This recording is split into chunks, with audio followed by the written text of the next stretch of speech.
Hello दोस्तों, स्वागत है आपका हमारे यूट्यूब चैनल एम के रेस स्टडी पे। उम्मीद करते हैं सभी लोग स्वस्थ होंगे, बेहतर होंगे और आप सबकी तैयारी अच्छे से चल रही होगी।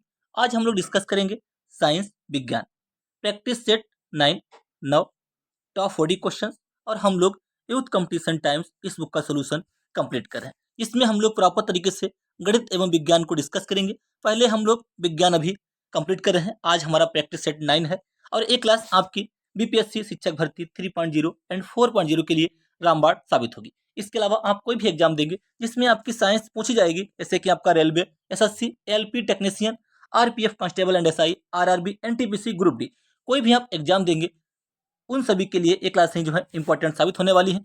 तो शुरू करते हैं दोस्तों आज की क्लास। आज का पहला क्वेश्चन ए रहा स्क्रीन पे, क्वेश्चन नंबर 41। हवा की गति। हवा की गति को मापने के लिए निम्नलिखित में से किस उपकरण का उपयोग किया जाता है? यूडोमीटर के द्वारा, ये यूडो है, यूडोमीटर के द्वारा हम वर्षा मापते हैं, ये रेन गेज होता है, ठीक है। यूडोमीटर के द्वारा वर्षा मापी जाती है। हाइग्रोमीटर के द्वारा आर्द्रता मापते हैं, आर्द्रता मापते हैं। एनीमोमीटर के द्वारा वायु की गति मापते हैं और एमीटर के द्वारा करंट यानी कि धारा मापते हैं। यहाँ पे हमसे पूछा गया है कि हवा की गति को मापने के लिए निम्नलिखित में से किस उपकरण का उपयोग किया जाता है? एनीमोमीटर, वायु की गति या हवा की गति। ऑप्शन यहाँ पे सी करेक्ट हो जाएगा। अगला क्वेश्चन, क्वेश्चन नंबर 42। एक वस्तु का भार 980 न्यूटन है। एक जो वस्तु है उसका भार 980 न्यूटन है। भार ये हमारा क्या होता है? M G. डब्ल्यू बराबर एम जी कितना है? 980 न्यूटन है, या हम इसको एफ से भी रिप्रेजेंट करते हैं। एफ बराबर 980 न्यूटन, ठीक है। गुरुत्वीय त्वरण जी का मान 9.8 मीटर पर सेकेंड स्क्वायर है। तो हमसे द्रव्यमान पूछा गया है। हम जानते हैं एफ बराबर एम ए होता है या एम जी होता है, ठीक है। एफ का मान, एम का मान हमसे पूछा है तो एम बराबर यहाँ पे हो जाएगा, एम बराबर, आगे करते इसको सॉल्व। यहाँ पे थोड़ा देखिए, इजी क्वेश्चन है, कोई हार्ड नहीं है ये।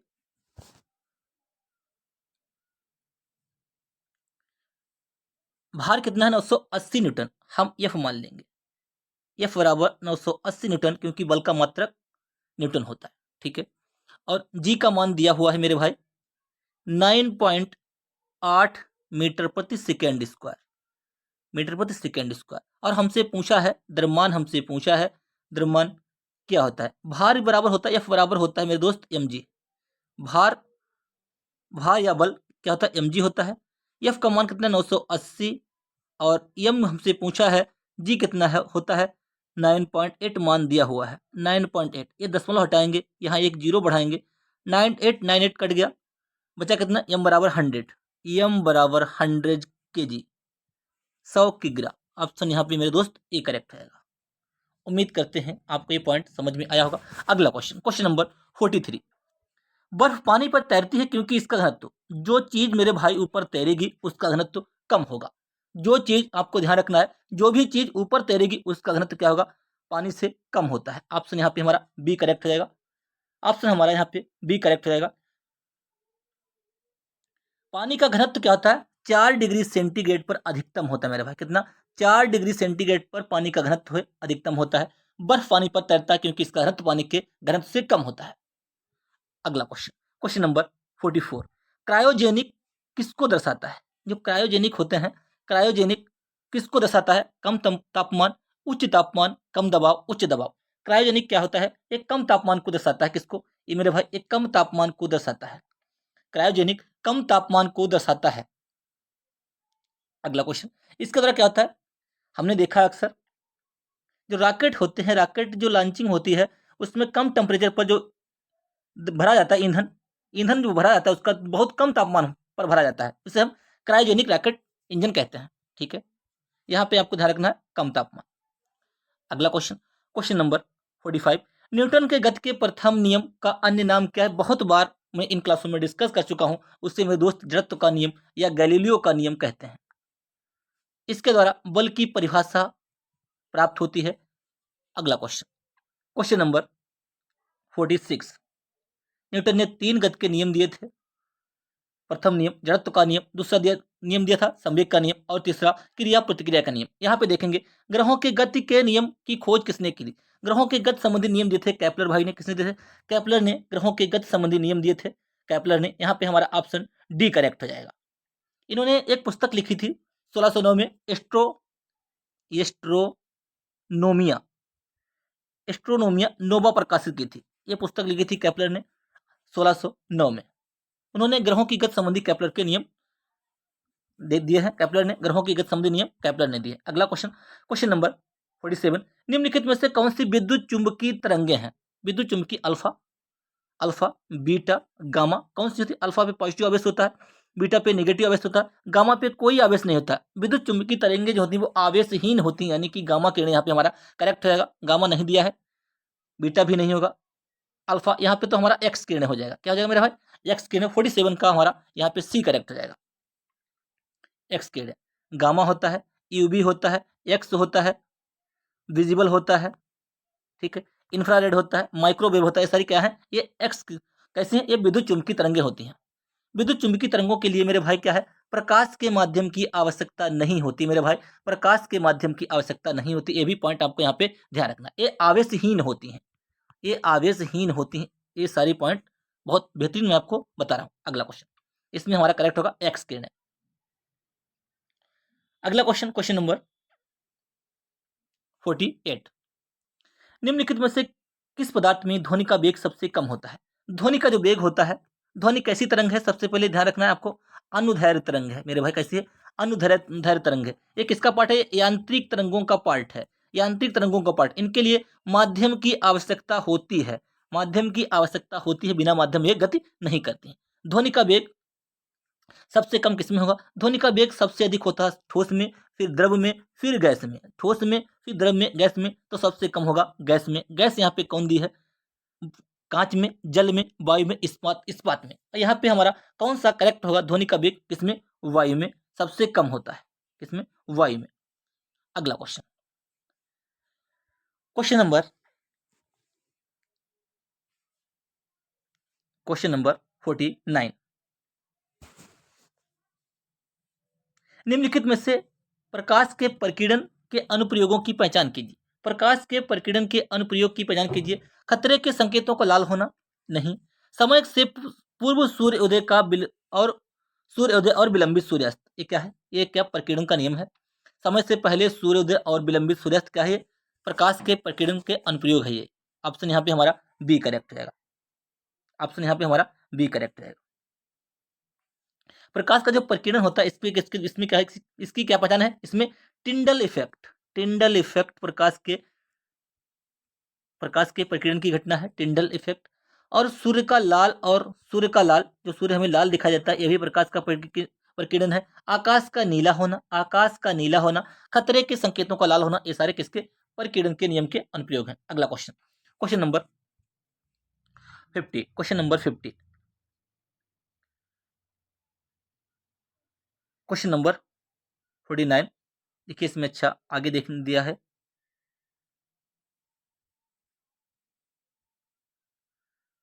सूर्य समय से पूर्व सूर्यास्त और विलंबित होना, इसको थोड़ा छोटा कर लेते हैं क्योंकि इसमें 2-3 पार्ट में दिया हुआ है।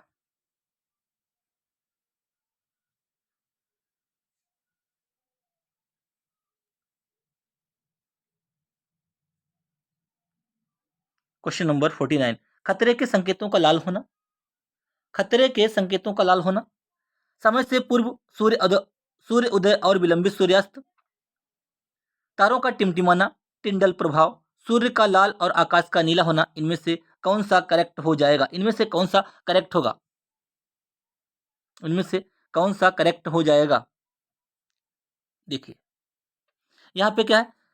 सूर्य का लाल और आकाश का नीला होना, सूर्य का लाल और आकाश का नीला होना, ये नहीं होगा। प्रकीर्णन के कारण ई वाला नहीं है, ई वाला नहीं होगा, ये सी वाला नहीं होगा। और टिंडल प्रभाव ये करेक्ट है, टिंडल प्रभाव होगा। तारों का टिमटिमाना, तारों का टिमटिमाना, ये अपवर्तन के कारण होता है, ये सी नहीं होगा, यानी कि सी नहीं होगा। इसमें सी है, नहीं होगा। ऑप्शन बी करेक्ट हो जाएगा। डी डी ई ए कौन सा होगा करेक्ट? डी होगा करेक्ट। टिंडल प्रभाव, सूर्य का लाल और आकाश का नीला होना, ए करेक्ट हो जाएगा, डीई और ए, डीई और ए। खतरे के संकेतों का लाल होना, खतरे के संकेतों का लाल होना ए करेक्ट होगा। यहाँ पे ये वाला नहीं होगा, ए, और यहाँ पे हो जाएगा हमारा डी, डी टिनल प्रभाव और सूर्य का लाल और आकाश का नीला होना। ये किसके हैं? प्रकीर्णन के अनुप्रयोगों की पहचान है, इसमें हमारा करेक्ट होगा। अगला क्वेश्चन, क्वेश्चन नंबर, इसमें आपको अच्छी तरीके से सब के बारे में पता होगा, तभी आप इस क्वेश्चन को कर पाएंगे। क्वेश्चन नंबर 50, निम्नलिखित में से कौन सी राशि किसी दिए गए धातु के तार की वैद्युत प्रतिरोधकता को प्रभावित करती है? वैद्युत प्रतिरोधकता को प्रभावित करती है कौन सी? तार के पदार्थ की प्रकृति, मोटाई, उसकी आकृति, फेरों की संख्या, कौन सी जो है तार के पदार्थ की प्रकृति जो होती है, पदार्थ तार के वैद्युत प्रतिरोधकता को प्रभावित करती है? ऑप्शन यहाँ पे हमारा ए करेक्ट होगा। किसी दिए गए तार की जो वैद्युत प्रतिरोधकता को तार के पदार्थ की प्रकृति सर्वाधिक प्रभावित करती है। तार की प्रतिरोधकता जो होती है उसका आंतरिक गुण होता है, किसी भी पदार्थ का वह गुण जो उसमें से होकर प्रवाहित होने वाली विद्युत धारा का विरोध करता है। क्या कहता है? जो हमारा जो धारा का विरोध करता है इस पथ से, उसे क्या कहते हैं? उसे उसका प्रतिरोध कहते हैं। इसे आर से, जो प्रतिरोध होता है उसे आर से व्यक्त करते हैं, इसका मात्रक ओम होता है। नेक्स्ट, प्रतिरोधकता क्या है? तार की पदार्थ की प्रकृति को के द्वारा प्रभावित होती है। ऑप्शन यहाँ पे ए करेक्ट होगा। अगला क्वेश्चन, मोटाई आकृति इस पर डिपेंड नहीं करेगा। क्वेश्चन नंबर 50 का ए करेक्ट होगा। अगला क्वेश्चन, क्वेश्चन नंबर 51, एक रासायनिक परिवर्तन है, नहीं है, एक रासायनिक परिवर्तन इनमें से कौन सा नहीं है? एक अंडा पकाना, एक अंडा पकाना, ये तो मेरे भाई रासायनिक परिवर्तन होगा। अंडा पकने के बाद दोबारा अंडा नहीं बन सकता। एक आइस क्यूब पिघलना, बर्फ जो है, बर्फ का टुकड़ा पिघलना, बर्फ, बर्फ से जल, फिर जल से बर्फ कन्वर्ट हो जाएगा दोबारा से वापस, यानी कि ये हमारा रासायनिक परिवर्तन नहीं है। केक को बेक करना, केला सड़ना, ये सारे कैसे रासायनिक परिवर्तन है? ऑप्शन बी करेक्ट होगा, ये भौतिक परिवर्तन है। अगला क्वेश्चन, सामान्यतः परमाणु के नाभिक में होते हैं, नाभिक जो होता है, नाभिक में वे दोस्त प्रोटॉन और न्यूट्रॉन होते हैं, और इलेक्ट्रॉन जो होते हैं इनके चारों ओर चक्कर लगाते हैं। यहाँ पे प्रोटॉन और न्यूट्रॉन, प्रोटॉन और न्यूट्रॉन, ऑप्शन ए करेक्ट होगा। अगला क्वेश्चन, क्वेश्चन नंबर 53, एक परमाणु हथियार में उपयोग किए जाने वाले सबसे सामान्य समस्थानिक हैं, जो परमाणु हथियार में यूज किए जाते हैं सबसे कौन से हैं? ड्यूटेरियम और लिथियम नहीं, यूरेनियम, लिथियम, यूरेनियम और प्लूटोनियम, ऑप्शन ए करेक्ट हो जाएगा। परमाणु हथियार में उपयोग किए जाने वाले सबसे आम समस्थानिक कौन है? यूरेनियम 235, यूरेनियम 235 और प्लूटोनियम 239। परमाणु बम जो होता है, परमाणु बम जो होता है, परमाणु बम नाभिकीय विखंडन पर कार्य करता है, नाभिकीय विखंडन पर आधारित है, और हाइड्रोजन बम जो होता है वो नाभिकीय संयोजन पर आधारित होता है। अगला क्वेश्चन, इनमें से कौन सा पदार्थ गैस्ट्रिक अम्ल के एक संघटक के रूप में पेट में नहीं स्रावित होता है? पेट में हाइड्रोक्लोरिक अम्ल स्रावित होता है। HCl जो क्या था, HCl हाइड्रोक्लोरिक अम्ल पेट में स्रावित होता है, ये तो इसमें करेक्ट होगा। सोडियम क्लोराइड, सल्फ्यूरिक अम्ल, पोटेशियम क्लोराइड, कौन सा स्रावित हमसे पूछा है? नहीं होता है। कौन सा? सल्फ्यूरिक अम्ल जो है इसमें स्रावित नहीं होता। यहाँ पे हमारा ऑप्शन बी करेक्ट हो जाएगा। कौन सा? ऑप्शन बी करेक्ट हो जाएगा। बाकी पोटेशियम क्लोराइड, सोडियम क्लोराइड, ये तीनों क्या है? ये पेट में जो होते हैं स्रावित होते हैं।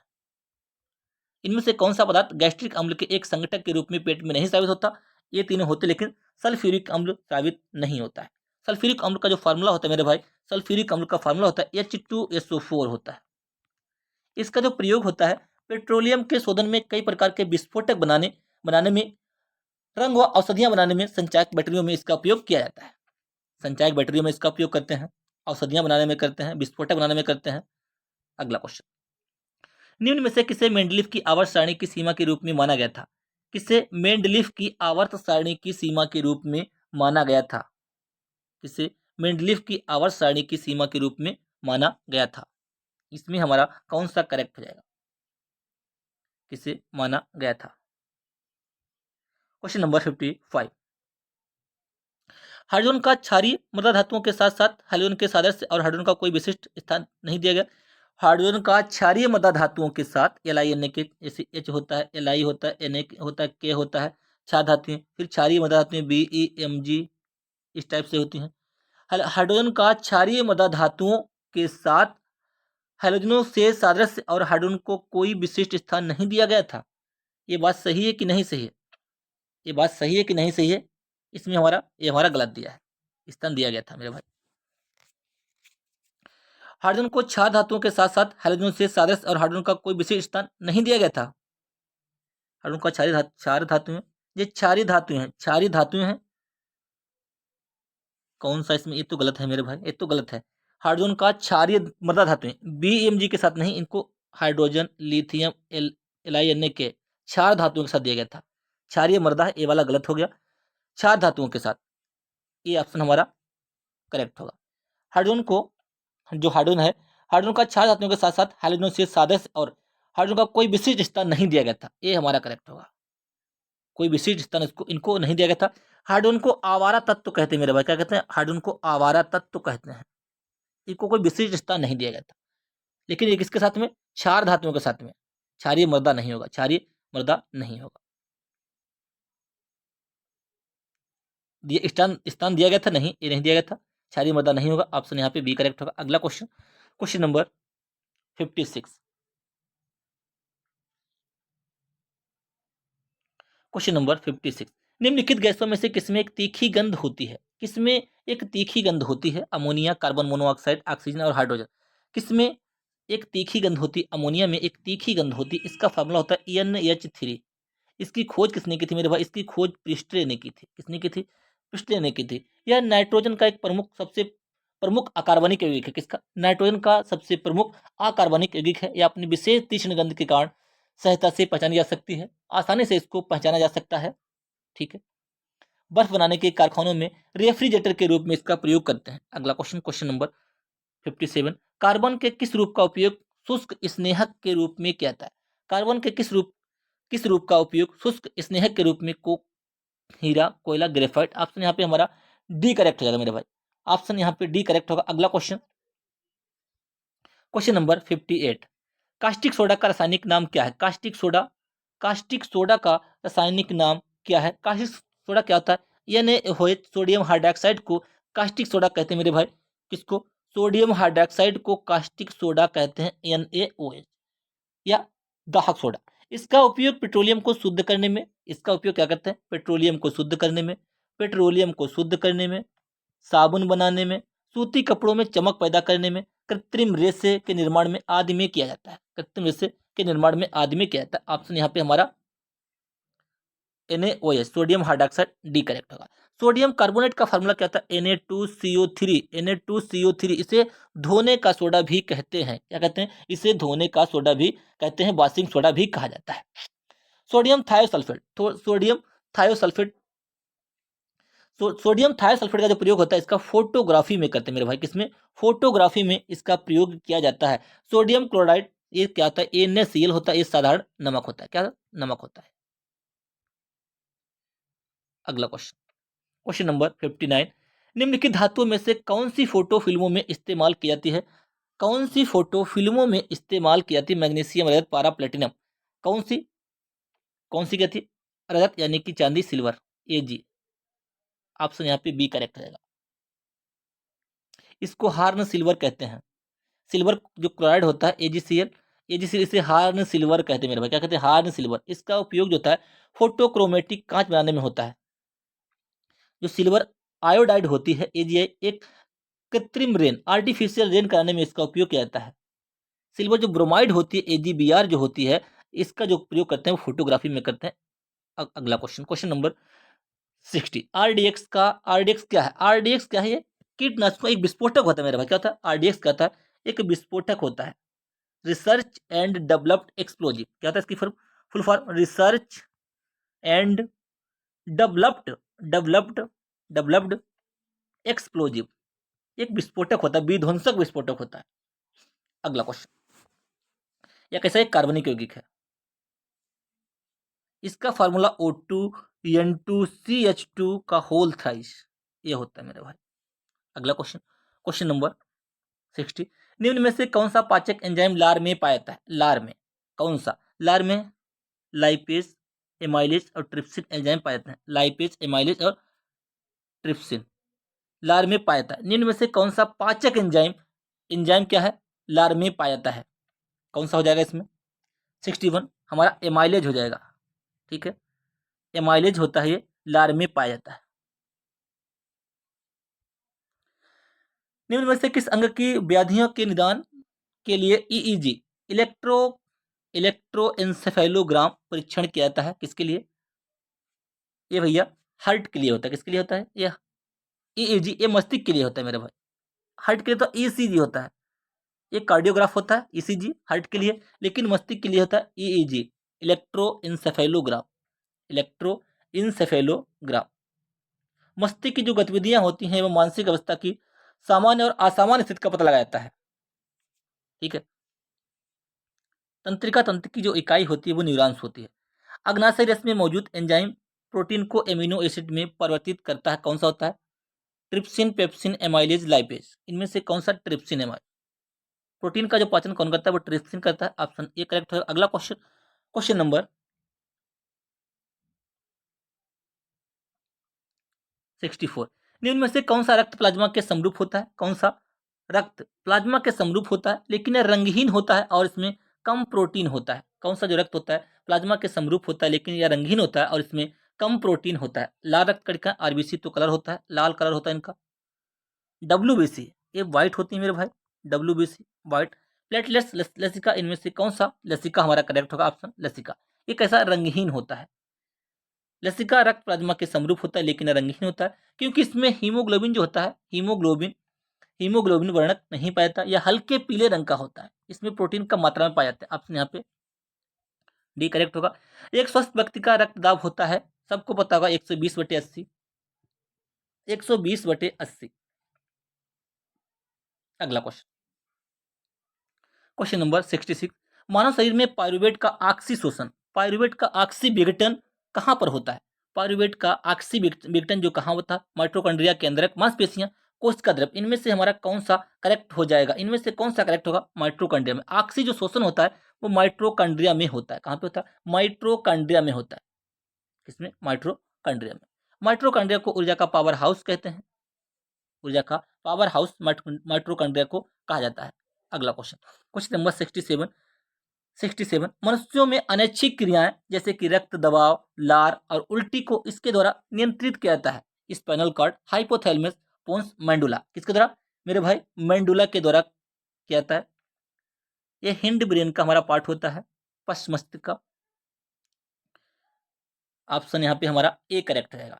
शरीर या शरीर के किसी अंग की क्रियाएं जिन्हें हम अपनी इच्छा से नियंत्रित नहीं कर पाते, हम क्या करते हैं? अपनी इच्छा से नियंत्रित उनको नहीं कर पाते, उन्हें कहते हैं अनैच्छिक क्रियाएं। जिनको हम इच्छा से नियंत्रित कर देते हैं उन्हें कहते हैं ऐच्छिक क्रियाएं।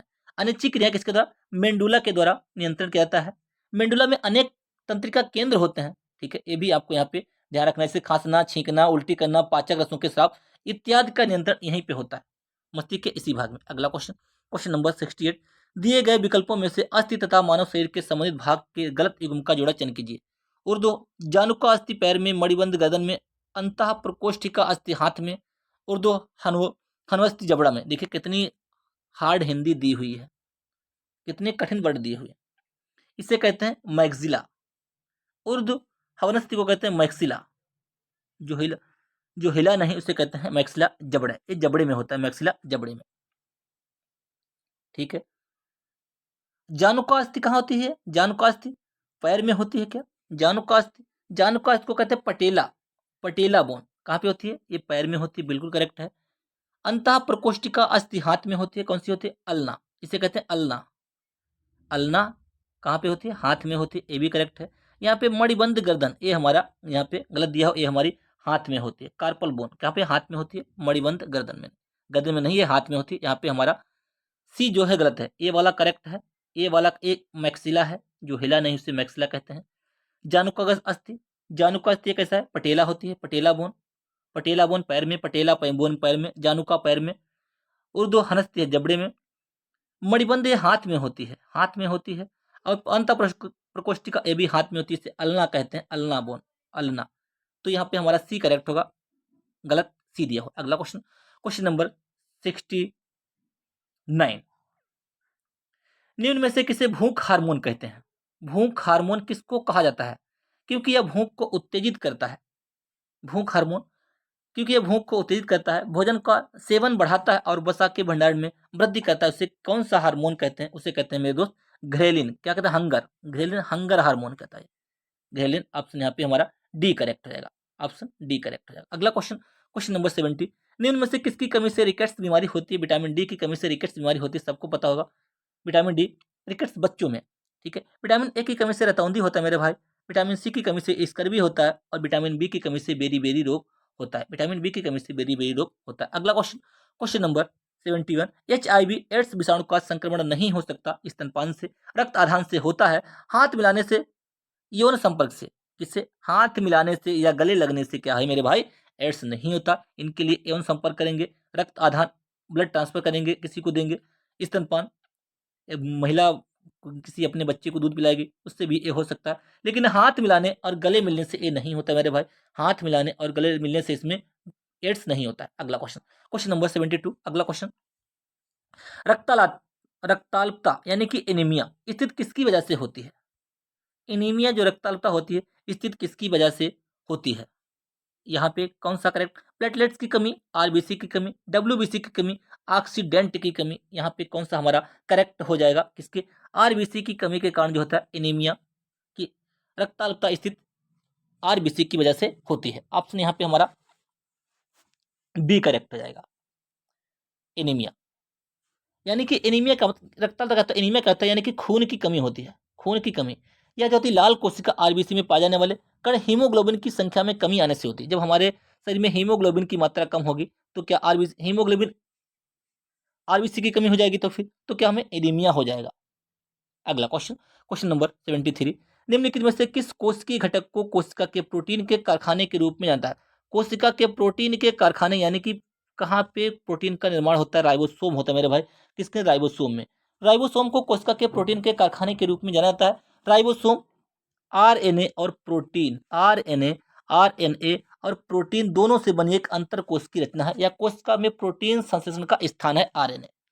अगला क्वेश्चन, निम्नलिखित में से किसे प्राणी जगत के अंतर्गत वर्गीकृत किया जाता है? प्राणी जगत के अंतर्गत वर्गीकृत किसको कहते हैं? प्रोटोजोआ, मेटाजोआ, कोएनाजोआ, पाइपियंस। इनमें से कौन सा करेक्ट हमारा हो जाएगा? मेटाजोआ को हम किसमें प्राणी जगत के अंतर्गत वर्गीकृत किया जाता है।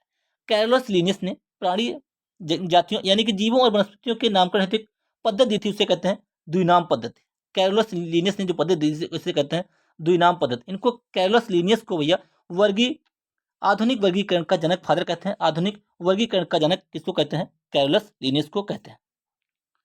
अगला क्वेश्चन, क्वेश्चन इसमें हमारा करेक्ट होगा मेटाजोआ। सबसे बड़ा स्तनपायी कौन सा है? सबसे बड़ा स्तनपायी कौन सा है? अफ्रीकी हाथी है क्या?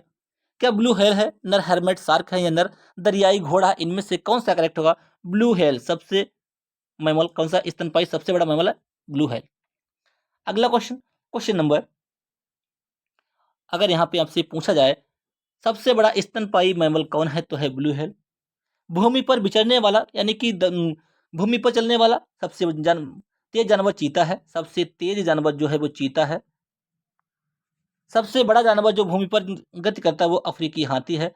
सबसे ऊंचा जानवर वो है जिराफ है, सबसे ऊंचा है जिराफ। अगला question, question number 76, lichen plant division से संबंधित है? ब्रायोफाइटा, टेडोफाइटा, अनावृत बीजी, थैलोफाइटा। लाइकेन प्लांट किससे संबंधित है? लाइकेन प्लांट थैलोफाइटा से संबंधित। ऑप्शन यहाँ पे बी करेक्ट होगा, थैलोफाइटा शैवाल की श्रेणी में आता है। लाइकेन प्लांट थैलोफाइटा संबंधित है। लाइकेन निम्न श्रेणी की ऐसी छोटी वनस्पतियों का एक समूह होता है जो विभिन्न प्रकार के आधारों पर उगाए हुए जाते हैं। लाइकेन क्या है? ये वायु प्रदूषण का सूचक भी होता है मेरे भाई, वायु प्रदूषण का सूचक होता है। लाइकेन जो होता है, लाइकेन कवक और शैवाल के मिलने से बनता है। कवक और शैवाल के मिलने से क्या बनता है? लाइकेन बनता है। अगला क्वेश्चन, क्वेश्चन नंबर 77, बीज रहित, जिसमें बीज नहीं है, बीज रहित, ठीक है, बीज रहित आवर्त बीज यानी कि ढके हों, जिसमें बीज ढके हों। बीज रहित संवहनी पौधे हैं जो स्वतंत्र गैमेटोफाइटा और स्पोरोफाइटा चरणों के साथ एक अद्वितीय जीवन चक्र साझा करते हैं, जिनकी संवहनी पौधों सहित आमतौर पर सामान्य विशेषताओं के कारण एक साथ चर्चा की जाती है। उसे क्या कहते हैं? इनमें हमारा कौन सा करेक्ट हो जाएगा? कौन सा करेक्ट होगा मेरे भाई? टेरिडोफाइटा, ऑप्शन बी करेक्ट हो जाएगा। टेरिडोफाइटा बीज रहित संवहनी पौधे होते हैं जो स्वतंत्र गैमेटोफाइटा और स्पोरोफाइटा चरणों के साथ एक अद्वितीय जीवन चक्र साझा करते हैं, जिनकी संवहनी पौधों सहित आमतौर पर सामान्य विशेषताओं के कारण एक साथ चर्चा की जाती है। अब ये हमारा टेरिडोफाइटा। अगला क्वेश्चन, क्वेश्चन नंबर 78, सामान्य गेहूं का वनस्पतिक नाम क्या है? गेहूं का वनस्पतिक नाम इनमें से हमारा कौन सा करेक्ट होगा? Triticum aestivum. कौन सा? Triticum aestivum. एस्टिवम किसका नाम है? ये गेहूं का नाम है। मैग्नीफेरा इंडिका मैंने कल की क्लास में आपको बताया था कि आम का नाम है, गेहूं का नाम है ट्रिटिकम एस्टिवम। सरसों का अगर आपसे नाम पूछा जाए क्या है, सरसों का नाम है ब्रेसिका, सरसों का नाम है ब्रेसिका कंप्रेस्टिव। मटर का क्या नाम है? मटर का पाइसम सटाइवम। पाइसम सटाइवम क्या है? ये मटर का नाम होता है। चना का क्या होता है? सिसर एरिएटिनम। सिसर एरिएटिनम क्या? सिसर एरिएटिनम किसका होता है? चना का होता है। गेहूं का ट्रिटिकम एस्टिवम होता है और आम का मैग्नीफेरा इंडिका होता है। अगला क्वेश्चन, इनमें से कौन सा पुष्प का मादा जनन अंग है? कल भी एक क्वेश्चन आया था, उसमें वर्तिका आंसर था, वर्तिका, वर्तिकाग्र। अब इसमें देखिए कौन सा पुष्प का मादा जनन, कल पूछा गया था फीमेल का पार्ट, आज पूछा है, आज भी फीमेल का ही पूछा है, लेकिन यहाँ पे चेंज है। स्त्री केसर, पंखुड़ी, पुंकेसर, बाह्यदल, इनमें से कौन सा मादा का जनन अंग है? आपको साफ दिख रहा है स्त्री केसर, ये किसका है? मादा का जनन अंग होता है। जिसके शीर्ष पर क्या होता है? जिसके शीर्ष पर मेरे भाई वर्तिकाग्र होता है। क्या होता है यहाँ पे? वर्तिकाग्र होता है। इस टाइप का होता है वर्तिकाग्र, ये वर्तिका होता है बीच में, बीजांड वगैरह होता है यहाँ पे। अगला क्वेश्चन, पौधों में, लास्ट क्वेश्चन, पौधों में अपशिष्ट उत्पाद के रूप में ऑक्सीजन कब और कैसे उत्सर्जित होती है? पौधों में अपशिष्ट उत्पाद के रूप में ऑक्सीजन कब और कैसे उत्सर्जित होती है? पौधे ऑक्सीजन कब छोड़ते हैं? रात के समय में छोड़ते हैं क्या? रात के समय में तो भैया कार्बन डाइऑक्साइड छोड़ते हैं पौधे। दिन के समय में प्रकाश संश्लेषण के द्वारा, ऑप्शन बी करेक्ट होगा। पौधे में जो अपशिष्ट उत्पाद के रूप में ऑक्सीजन कब और कैसे उत्सर्जित होती है? दिन के समय में प्रकाश संश्लेषण के द्वारा।